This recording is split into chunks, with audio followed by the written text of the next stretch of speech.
یہ جو روزے ہیں رمضان ایک مہینے کے اندر پورے ہم ایک پروسیس سے گزرتے ہیں۔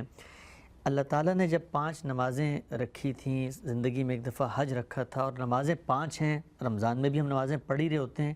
یہ الگ سے ایک مستقل عبادت کیا وجہ ہے اللہ تعالیٰ نے مقرر کی، اور اس سے حاصل کرنا کیا مقصود ہے؟ سب سے پہلے وہ بنیادی بات جہاں سے بات شروع ہوئی تھی اس کو تازہ کیجیے ذہن میں۔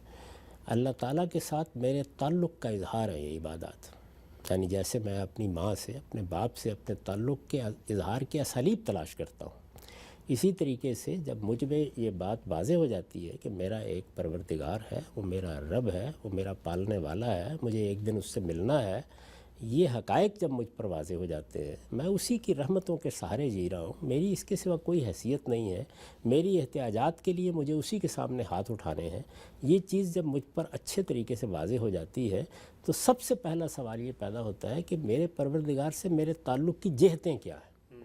تو اگر آپ غور کر کے دیکھیں تو یہ جہتیں بنیادی طور پر 3 ہی ہیں۔ یعنی ایک یہ کہ میرا دل چاہتا ہے، میرا باطن یہ چاہتا ہے کہ جس مالک نے مجھے وجود بخشا ہے، جس نے مجھے یہ شعور دیا ہے، جس نے مجھے ابدی زندگی کی بشارت دی ہے، میں اپنا سر اس کے سامنے رکھ دوں۔ یہ پرستش کا جذبہ ہے جو جیسے ہی معبود کی معرفت حاصل ہوتی ہے تو میرے باطن میں پیدا ہو جاتا ہے۔ جیسے محبت کے اظہار کے لیے کبھی ہم مصافحہ کرتے ہیں، کبھی کسی کا ماتھا چومتے ہیں، کبھی اپنی ماں کے پاؤں چوم لیتے ہیں، یا باپ کے ساتھ اسی طرح اپنے اظہار عقیدت کے اسالیب تلاش کرتے ہیں، تو بالکل اسی طریقے سے اللہ تعالیٰ کے ساتھ جو اس کی عظمت کے اعتراف کے بعد اور اپنے ساتھ اس کے تعلق کے احساس کے بعد جذبہ پیدا ہوتا ہے، وہ جذبہ پرستش کا جذبہ ہے۔ اس کے بعد دوسری چیز کیا ہے؟ دوسری چیز یہ ہے کہ وہ پروردگار کیا ہمیں اس دنیا میں بکٹوٹ چھوڑے ہوئے ہیں؟ یعنی یہاں ہم سے کوئی تقاضا نہیں ہے، تو آپ اللہ تعالیٰ کے تصور کے ساتھ جب آخرت کے ساتھ بھی آشنا ہوتے ہیں تو اس کا ایک تقاضا پیدا ہوتا ہے۔ وہ تقاضا یہ پیدا ہوتا ہے کہ ہم یہ دیکھیں کہ ہم اس دنیا میں کیوں بھیجے گئے۔ تو معلوم ہو جاتا ہے اور پیغمبروں کے ذریعے سے یہ بات بالکل واضح ہو جاتی ہے کہ ہم یہاں امتحان کے لیے بھیجے گئے ہیں۔ یہ دنیا ایک عارضی دنیا ہے، ایک دن ہمیں اپنے پروردگار کی بارگاہ میں حاضر ہونا ہے، اور وہاں ہمارے اعمال کے نتائج ہمارے سامنے آئیں گے، اور ہماری اگلی زندگی کا انحصار ان نتائج پر ہے۔ یہ حقیقت جب معلوم ہوتی ہے تو اس کا مطلب یہ ہے کہ اب ہم اس کا انتظار کرتے ہیں کہ پھر ہمارا مالک اس دنیا میں ہم سے کیا چاہتا ہے۔ کیا بس اتنا کافی تھا کہ ہم نے اپنا سر اس کی بارگاہ میں رکھ دیا، اپنی جبین اس کے سامنے جھکا دی، ہم اس کے سامنے کھڑے ہو گئے، ہم نے اس سے دعا و مناجات کر لی، یا وہ کچھ اور بھی چاہتا ہے؟ تو معلوم ہوا کہ نہیں، اس دنیا میں اس کے کچھ اطاعت کے تقاضے بھی ہیں۔ وہ ہم سے یہ چاہتا ہے کہ ہم اپنی خواہشوں کو ایک دائرے میں رکھیں، اپنے جذبات پر بھی کنٹرول رکھیں۔ وہ ہم سے ایک طرح کے ڈسپلن کا تقاضا کرتا ہے۔ قرآن مجید کی اصطلاح میں جب یہ ایک الہی ڈسپلن بنتا ہے، جب یہ اللہ تعالیٰ کے تعلق سے ایک نظم بنتا ہے، تو اس کو تقویٰ کہا جاتا ہے۔ یعنی اپنے آپ کو سنبھال کر رکھنا، اپنے آپ کو حدود میں رکھنا، اپنے آپ کو خواہشات کے حوالے نہ ہونے دینا، اپنے آپ کو آرزوؤں اور امنگوں کا اسیر نہ بنا لینا، بلکہ ایک عقلی وجود کی حیثیت سے ہر چیز کا جائزہ لے کے صحیح قدم اٹھانا، تو اس کو تقویٰ کہا جاتا ہے۔ یہ تقویٰ اطاعت کے لیے ضروری ہے۔ یعنی اگر ہمیں اس دنیا کے اندر کچھ تقاضوں کو پورا کرنا ہے، کچھ احکام کی پیروی کرنی ہے، اور ان احکام کے کچھ نتائج نکلنے والے ہیں، تو پھر ظاہر ہے کہ ہماری یہ ضرورت ہوگی کہ ہمارے اندر یہ ڈسپلن پیدا ہو، یہ ہم اپنی ذات کو کنٹرول کرنا سیکھیں، ہم جذبات پر عقل کی حکومت قائم کر سکیں، یہ چیز پیدا ہوتی ہے۔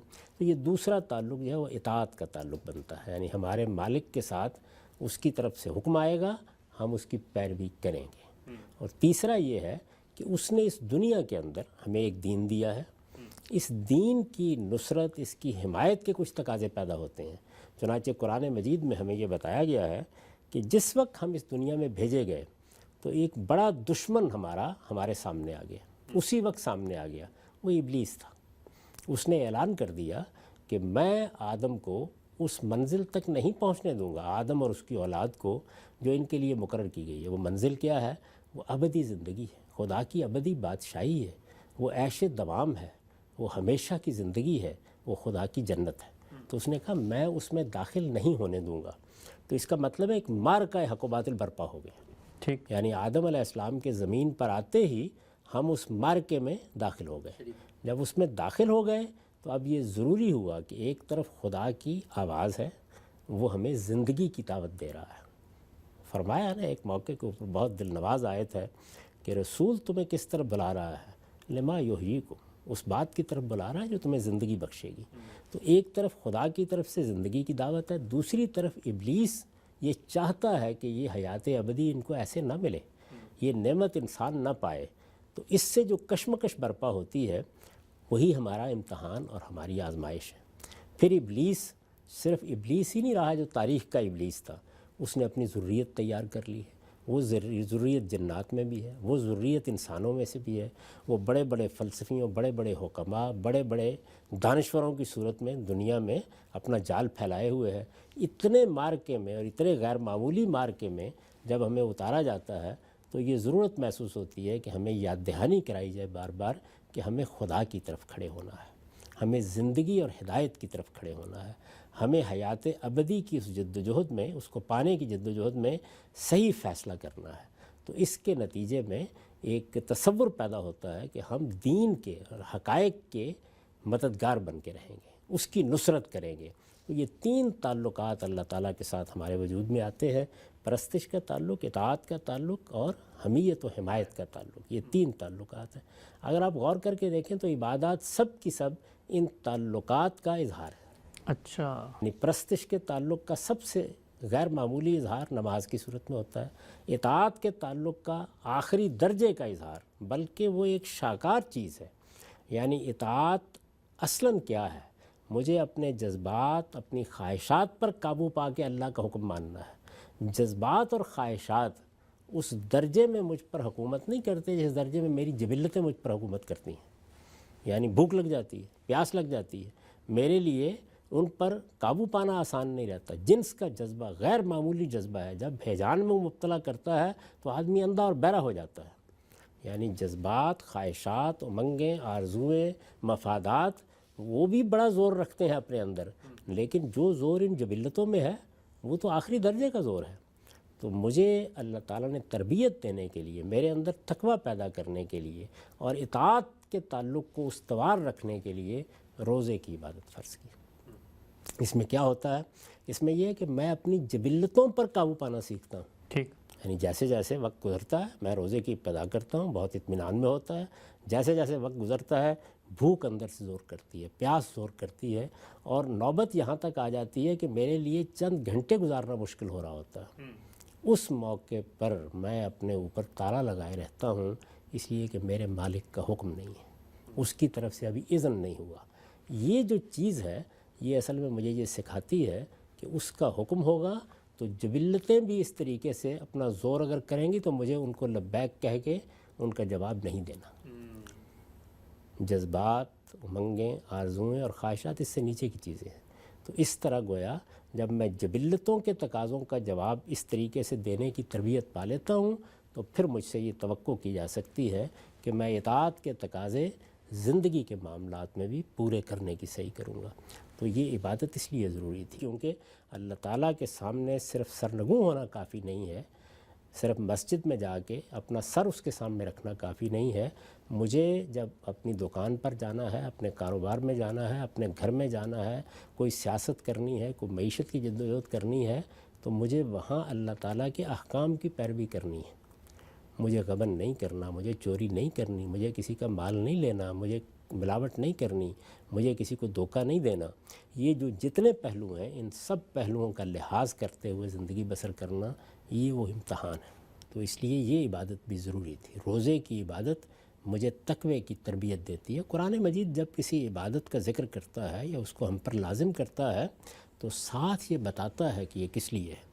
نماز کی ہدایت فرمائی ہے تو یہ کہا ہے کہ اقم الصلاۃ لذکری، میری یاد کو قائم رکھنے کے لیے نماز کا اہتمام رکھو۔ اللہ تعالیٰ کی یاد اگر قائم نہ رہے، یعنی زندگی کے معاملات میں اس چیز کا استحصار نہ رہے کہ میرا ایک پروردگار ہے، تو پھر تو زندگی شیطان کے حوالے ہو جاتی ہے۔ تو اللہ تعالیٰ کی یاد کو برقرار رکھنے کے لیے تاکہ مجھے اس بات کا احساس رہے کہ وہ ہستی میری مالک ہے، وہ میرا رب ہے، میں اس کا بندہ ہوں، یہ یاد دہانی نماز کراتی ہے۔ اور میں اس کے احکام کا پابند ہوں، یہ یاد دہانی سال میں ایک مرتبہ روزے کراتے ہیں.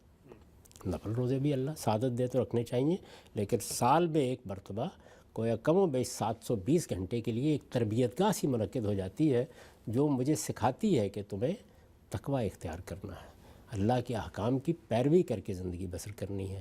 اور حج و عمرہ میں اللہ کے دین کی نصرت کے لیے شیطان کے خلاف برسر جنگ ہوتا ہوں. یہ ظاہر ہے کہ علامتی جنگ ہے، ایک سمبولک جنگ ہے، لیکن یہ مجھے یاد دہانی کراتی ہے کہ میں اس دنیا میں کبھی اپنے دشمن کو اپنی نگاہوں سے اوجھل نہ ہونے دوں. اور وہ کیا ہے؟ وہ میرے باطن میں بیٹھا ہوا ہے، وہ گرد و پیش میں موجود ہے، وہ میرے علم کو برباد کرنے کی صحیح کرے گا، وہ میرے عمل کو خراب کرنے کی صحیح کرے گا. اس کی جد و جہد اور اس کی تغودو کا تقاضا یہ ہے کہ میں قیامت کے بعد اللہ کی اس بادشاہی میں داخل نہ ہو سکوں جس کی مجھے بشارت دی گئی ہے.